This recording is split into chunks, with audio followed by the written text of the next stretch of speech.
જય શ્રી કૃષ્ણ. કેમ છે? મજામાં ને? તમે વિચારતા હશો ને કે આજે હું ગુજરાતીમાં કેમ બોલું છું.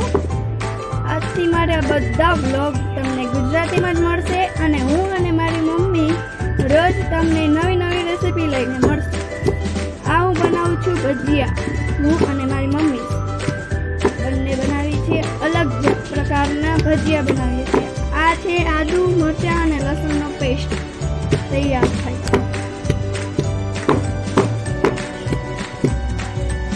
તમે વિચારતા હશો ને કે આ હું કેમાં ખાંડું છું. આ છે પથ્થરની ખાંડણી. પેસ્ટ તૈયાર થાય છે.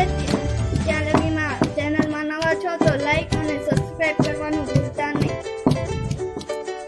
જો આ પેસ્ટ તૈયાર થઈ ગયો છે. હવે આપણે એને વાટકીમાં કાઢી લઈશું.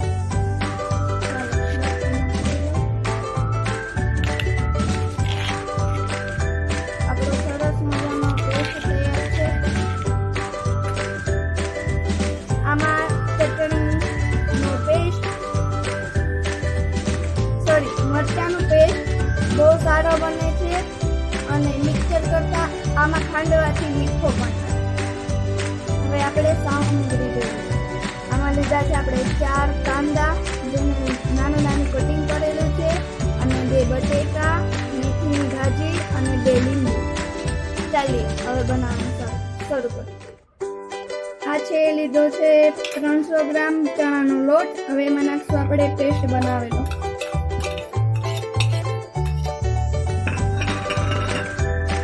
હવે બટેકા નાખીશું.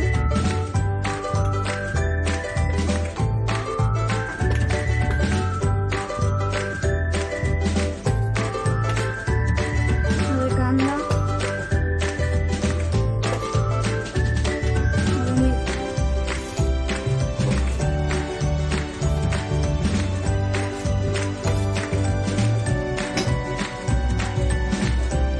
હવે બધું નખાઈ ગયું છે. હવે આને મિક્સ કરવાનું, બરાબર મિક્સ કરી લેવાનું છે.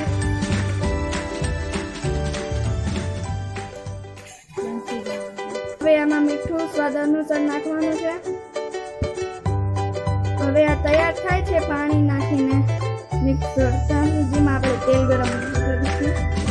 આપણે તેલ ગરમ થવા મૂકી દીધું છે. ચાલો આપણે પેસ્ટ નાખીએ. આમાં પડે છે સાજીના ફૂલ.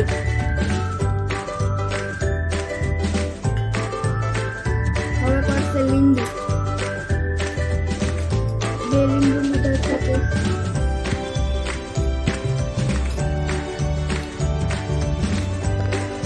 ચાલો હવે આને મિક્સ કરવાનું.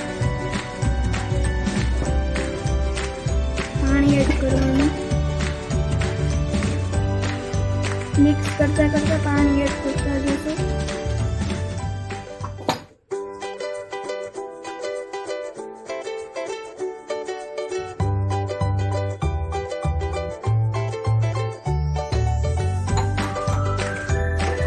હજી થોડું પાણી એડ કરીશું. તમને ફાવે એવું રગડો બનાવવાનું, એ પ્રમાણે પાણી એડ કરવાનું.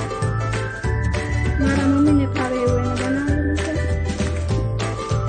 એક અલગ જાતના ભજીયા છે. તમને કોઈ ચેનલમાં જોવાનું વિડીયોમાં.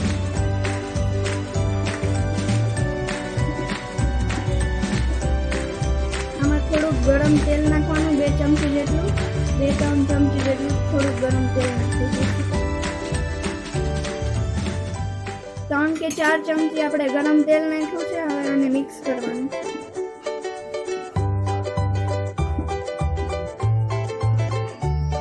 આપણા હાથ છે તો આપણે બીટરનું શું કામ છે. આપણે એક ભજીયું નાખીને જોઈ લેશું કે તેલ ગરમ થયું છે કે નહીં. હા, તેલ બરાબર ગરમ થઈ ગયું છે. આપણે નાખતા જઈશું.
જો આપણે ભજીયા સર્વ કરી દીધા છે.